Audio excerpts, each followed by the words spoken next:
එකම එක වෙඩිපාරෙන් දෙවනි ලෝක යුද්ධයම නවත්තන්න තිබ්බ කිව්වොත් උඹලා විශ්වාස කරනවද? උඹලට අද කියන්න මේ ස්ටෝරිය. කතන්දර නෙමේ මේවා රියල් ස්ටෝරි බොසා. මේක වෙන්නේ 1918 පළවෙනි ලෝක යුද්ධේ අන්තිම කාලේ. හෙන්රි ටැන්ඩි කියන බ්‍රිතාන්‍ය සොල්දාදුව ඉස්සරහට එනවා තුවාල වෙච්ච ජර්මන් කාරෙක්. මූට ඒ වෙලාවේ රෙද්දේ බඩ ගිහින් වගේ තමයි හිටියේ. ඒක දැකලා අපේ හෙන්රි පොරට දුවන් නැරිය පව් කියලා වෙඩි තියන්න තුවර. හැබැයි තන්නවද වැඩේ?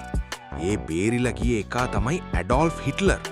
පස්සේ කාලෙක හිට්ලර්ම හෙන්රිගේ පින්තූරයක් පෙන්නලා මෙන්න මේ මිනිස්සයා තමයි එදා මාව බේරුවේ කියලා කන්ෆර්ම් කරනවා සිරාවටම.